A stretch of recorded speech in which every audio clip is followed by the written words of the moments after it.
me up. Bring my coffee, boy. Yes, Uncle Vernon. Harry Potter and the Sorcerer's Stone wasn't just a movie. It was the opening of a portal.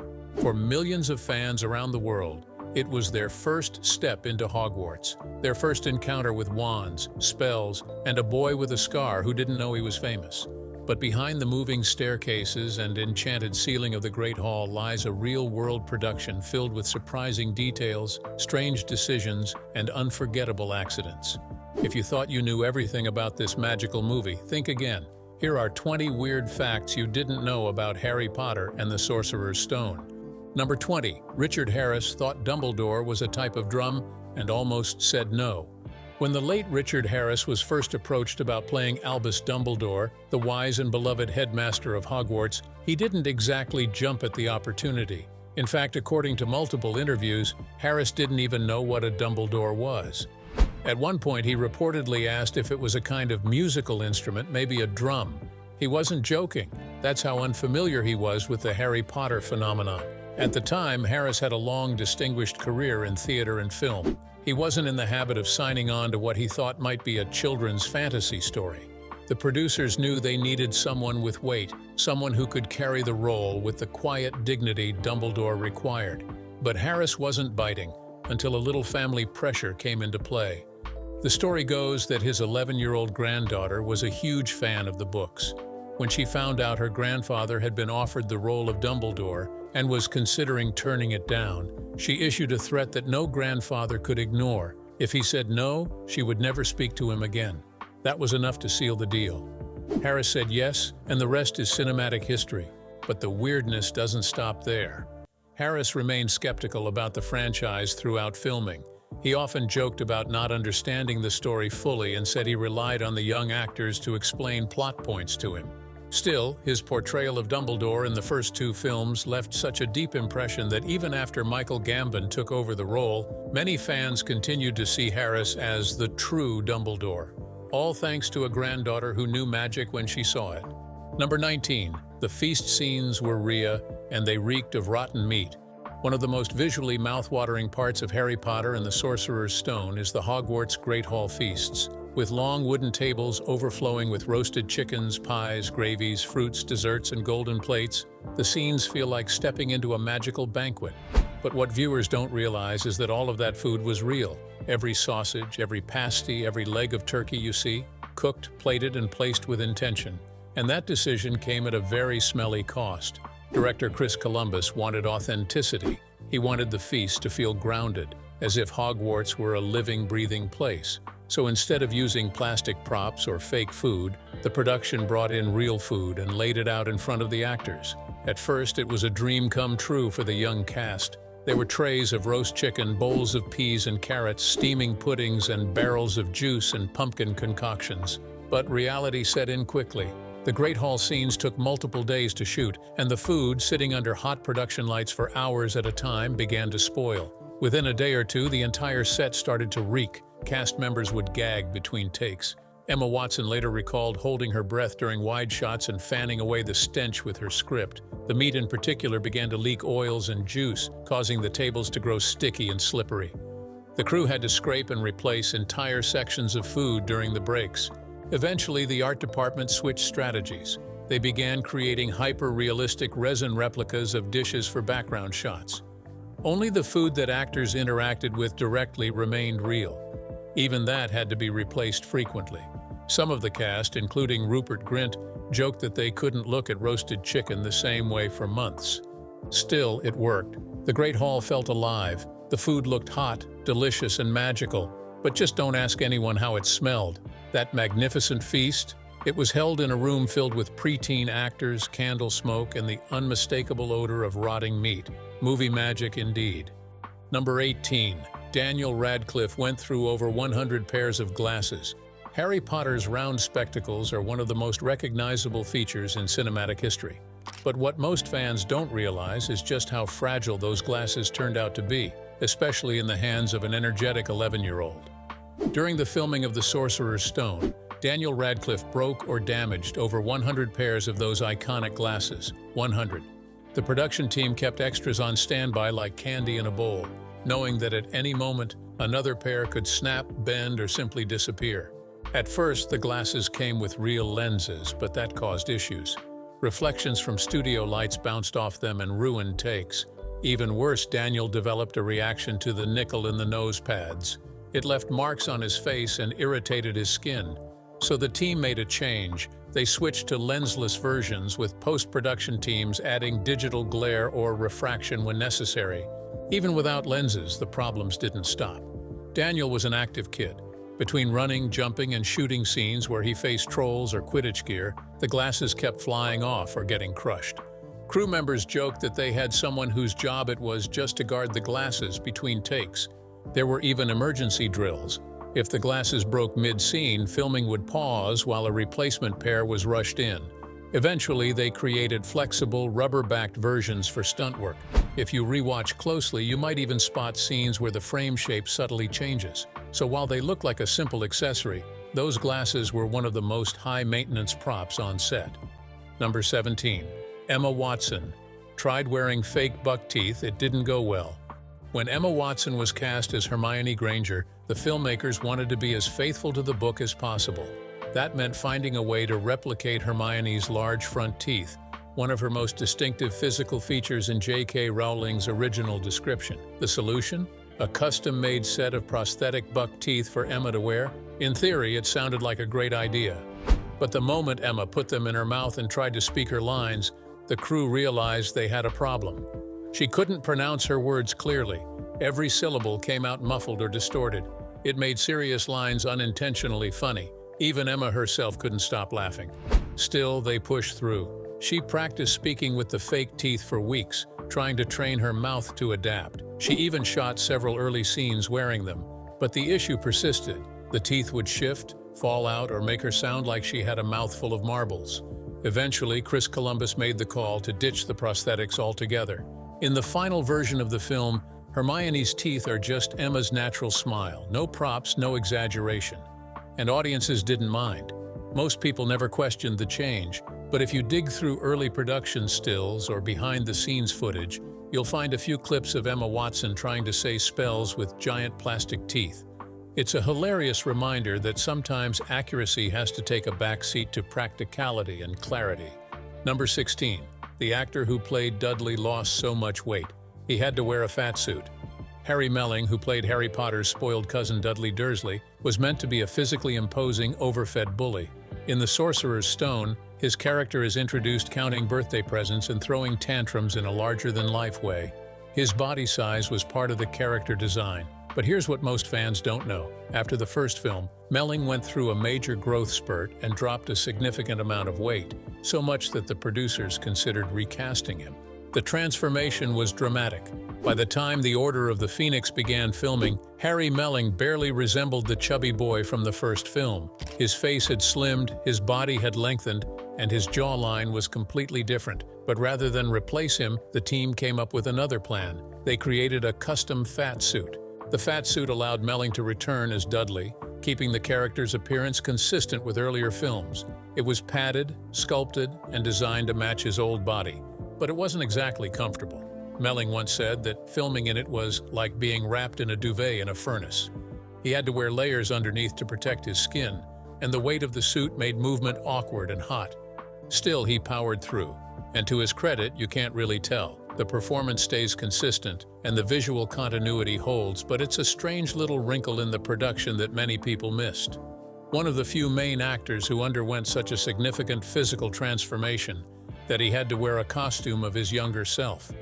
Number 15. Filming the owl post scenes took months because the birds kept flying off. One of the most magical moments in Harry Potter and the Sorcerer's Stone is the owl post delivery scene.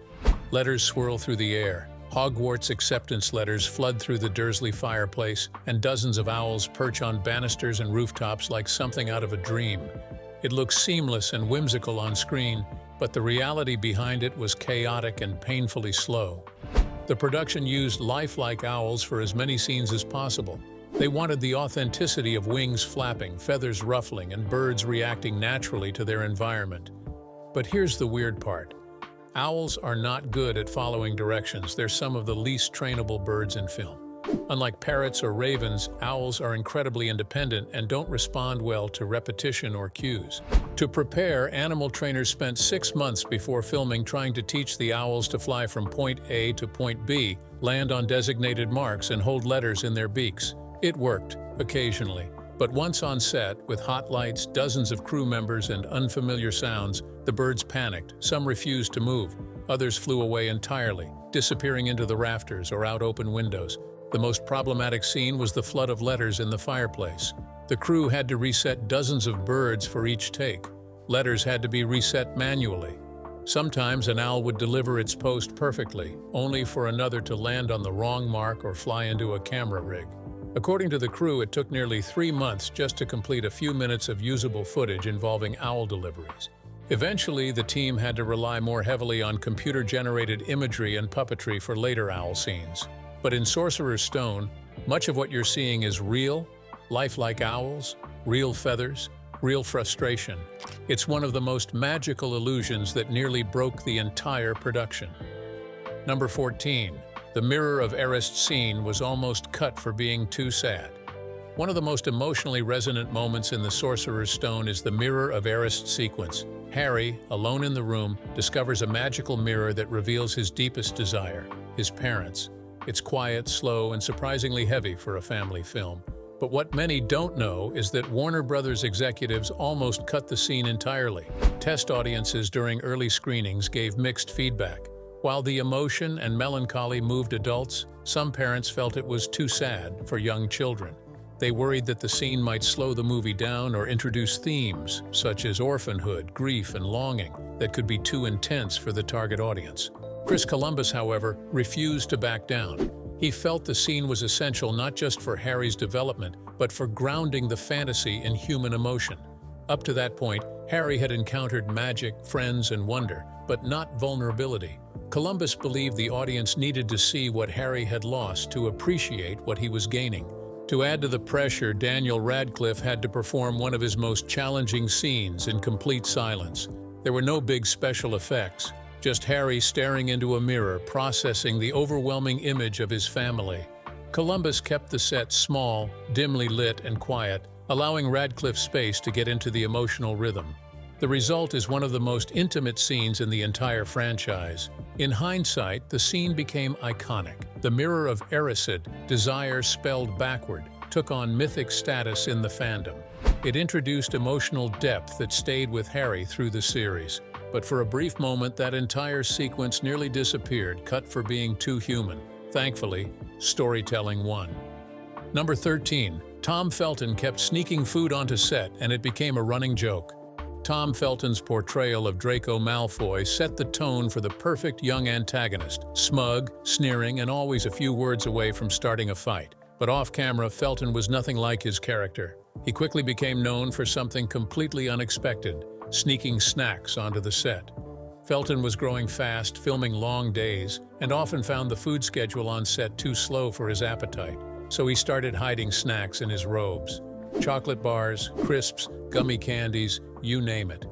It got to the point where costume designers had to start checking his pockets before takes. Once he opened his wand holster and pulled out a granola bar instead of a wand. Another time, a melted chocolate bar left a stain inside his robe lining that had to be completely restitched. Chris Columbus and the rest of the crew didn't mind at first, but eventually it started affecting scenes. Crinkling wrappers could be heard on the microphones, and once, during a close-up, Felton was caught mid-chew. The blooper reel from that moment shows Daniel Radcliffe and Rupert Grint bursting into laughter, while Felton tries to finish his line with a full mouth. Instead of getting angry, Columbus leaned into it. He let the cast have more snack breaks and eventually gave Felton a tongue-in-cheek title, Snack Lord of Slytherin. The crew even put together a fake memo banning contraband Muggle treats in magical robes. Years later, Felton laughed about it in interviews, saying, "If you had to walk around Hogwarts all day in heavy robes and eat on schedule, you'd sneak a sandwich or two, too." It became part of his on-set legend and gave Draco Malfoy a very un-Slytherin secret, a soft spot for snacks. Number 12. The moving staircases were real, and actors had to hold on for dear life.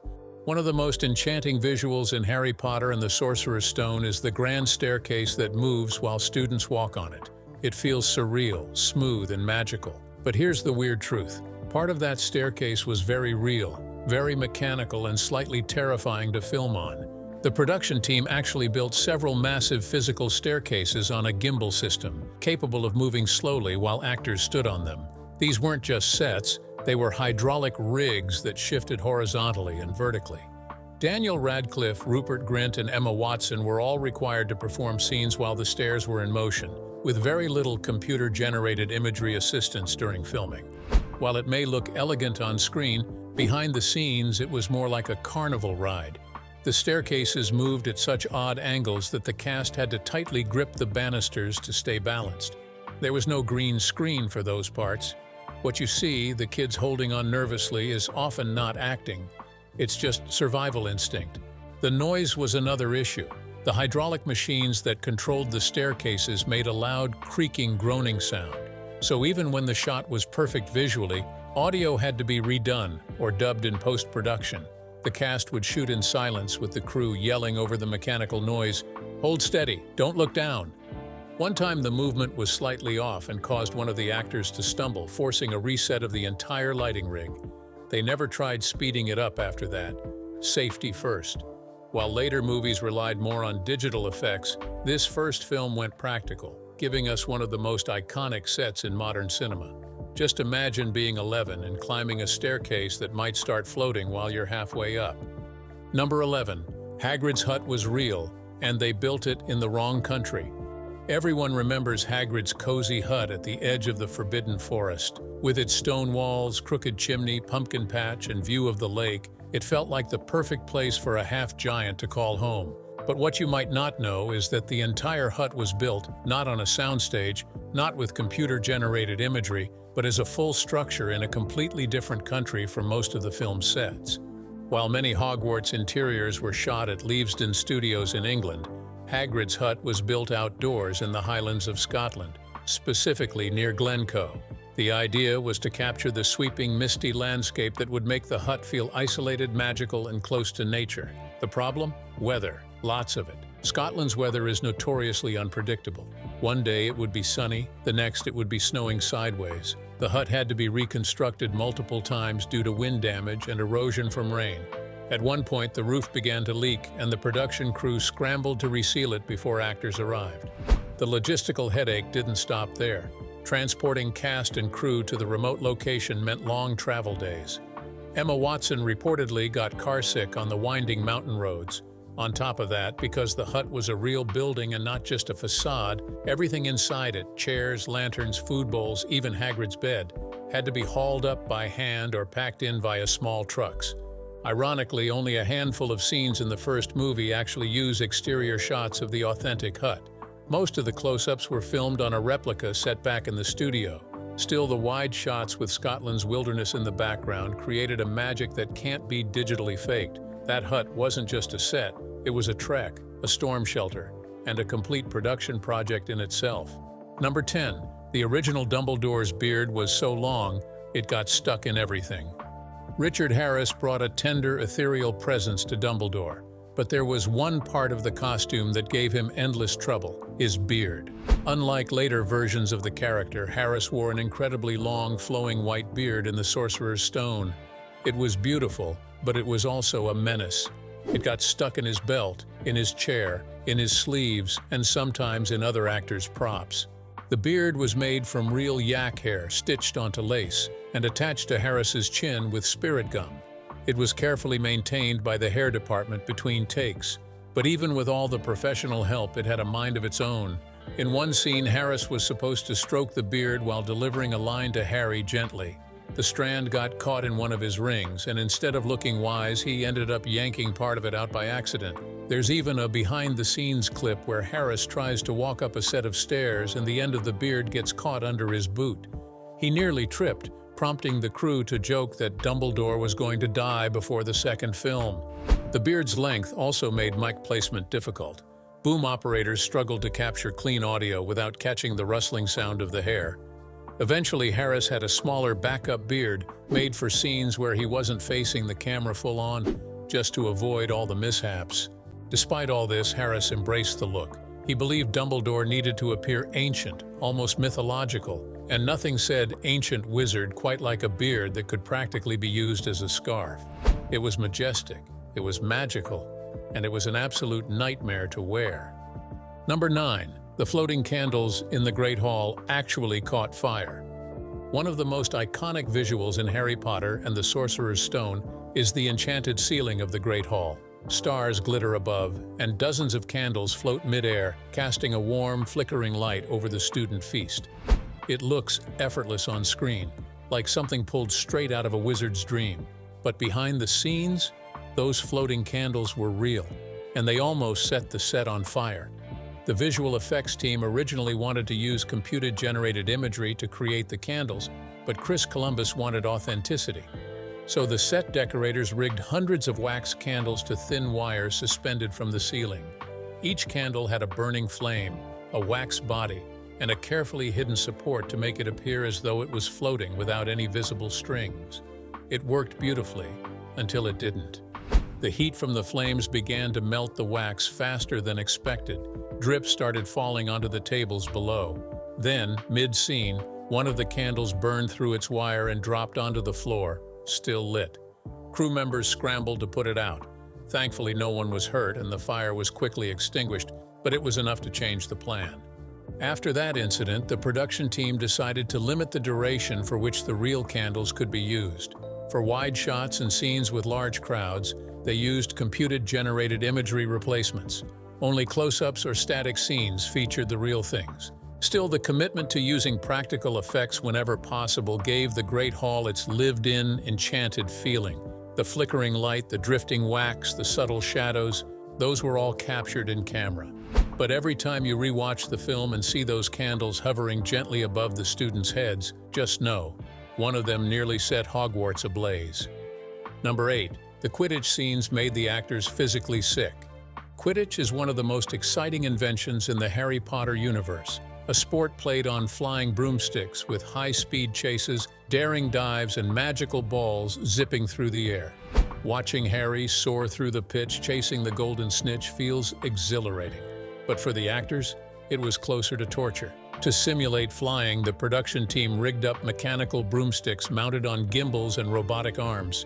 These were then placed in front of massive green screens. The actors were strapped onto the brooms and lifted several feet into the air, where they were jerked around by hydraulics to simulate sharp turns, drops, and spins. It sounds fun until you've been stuck on one for 10 hours. Daniel Radcliffe described it as sitting on a vibrating pole that throws you around like a bucking bronco. The actors were often bruised from the harnesses. The metal seats weren't comfortable, and after long days of shooting, some cast members reported nausea and headaches from the motion. Rupert Grint avoided most of it. Ron doesn't play in the main Quidditch match in the first film, but Radcliffe had to endure full days of flying in front of fans, lights, and a constantly shouting crew.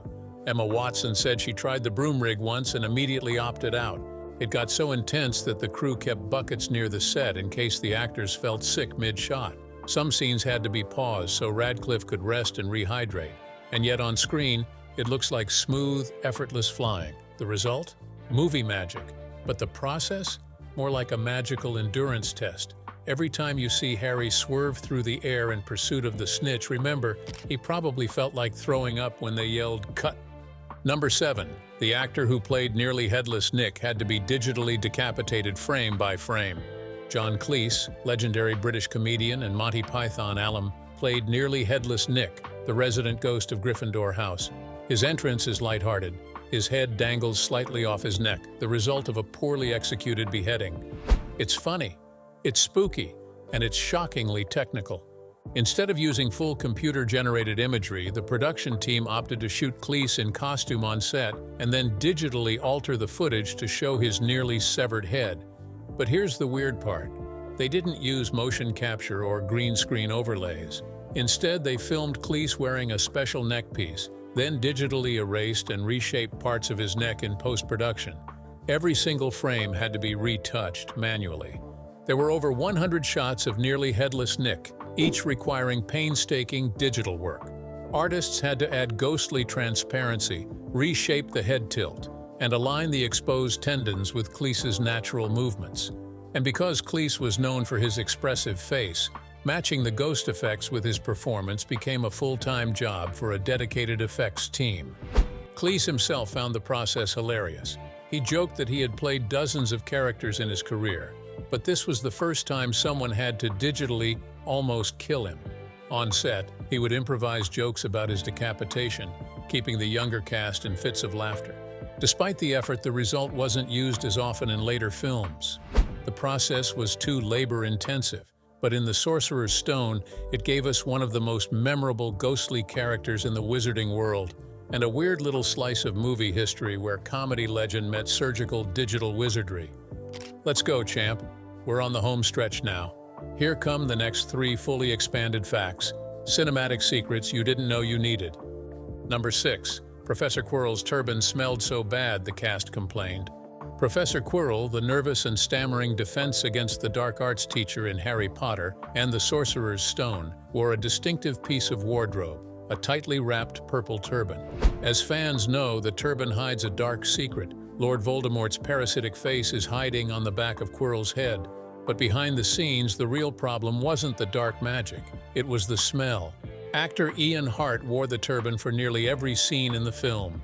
It was constructed from multiple layers of thick embroidered fabric and tightly fastened around his head and neck with pins and fasteners to keep it in place. The issue? Heat. The turban trapped heat and moisture, especially under the hot lights of the set.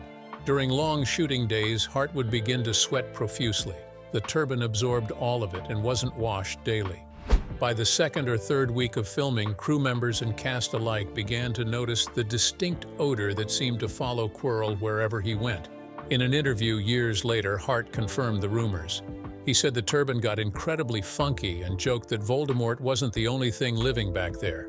Emma Watson apparently couldn't stop giggling during a few scenes because of the smell, and Daniel Radcliffe once asked if Quirrell's head was rotting for real. To try and salvage the situation, costume designers began using baking soda and essential oils to mask the scent between takes, but the longer it went on, the worse it got. Eventually, they had 2 separate turbans, one for close-ups, one for action and movement.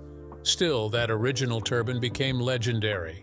Voldemort may have been the threat in the story, but on set, it was definitely the turban. Number 5. The original Sorting Hat was controlled by an entire hidden team. The Sorting Hat scene is one of the most anticipated moments in the film. Each new Hogwarts student sits on the stool, and the ancient magical hat determines their house, Gryffindor, Hufflepuff, Ravenclaw, or Slytherin. On screen, it looks like simple magic. But in real life, making the hat talk, squint, and move convincingly required a full team of puppeteers and engineers. The original Sorting Hat was a practical animatronic puppet. It had motors inside the brim, controlled by hand-operated remote systems that managed the lip movement, eyebrow lifts, and subtle squints that gave it character. The puppet team, hidden under the set and behind camera equipment, worked in sync with voice actor Leslie Phillips, who later recorded his lines in post-production. Getting the timing right was the hard part. For scenes with close-up interaction, especially with Daniel Radcliffe, the hat had to move just a split second after Harry spoke, creating the illusion that it was thinking or responding in real time. That meant several people had to coordinate perfectly. The facial puppeteer, the brim tilters, the neck rotator, and the director shouting cues in the background. Sometimes the hat glitched. In one take, the mouth refused to move, and it looked like the hat was silently judging students. In another, it got stuck open, causing the entire cast to crack up on set. Eventually, computer-generated imagery enhancements were added for smoother movements and wide shots, but those early close-ups, all real. The hat's famous line, "Not Slytherin, eh?" was whispered into Harry's ear on set using a hidden earpiece.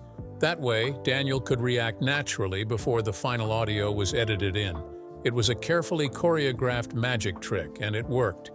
Number 4. The Trolls Club in the bathroom scene was so heavy it broke the set floor. The girls' bathroom troll scene is one of the most thrilling moments in The Sorcerer's Stone. It's loud, it's messy, and it cements the friendship between Harry, Ron, and Hermione. But the massive club that the mountain troll swings like a battering ram wasn't entirely computer-generated imagery. A physical prop version of the club was made, and it caused way more damage than expected. The prop department created a life-sized foam and resin club that matched the design of the computer-generated imagery troll's weapon. This club was used for reference during rehearsals and close-up shots where interaction with the set was needed. It was still cumbersome, clocking in at nearly 40 pounds. When a crew member handling the club accidentally dropped it during one of the early takes, it smashed straight through the floor of the bathroom set. The sound was so loud that filming had to be stopped in another part of the studio.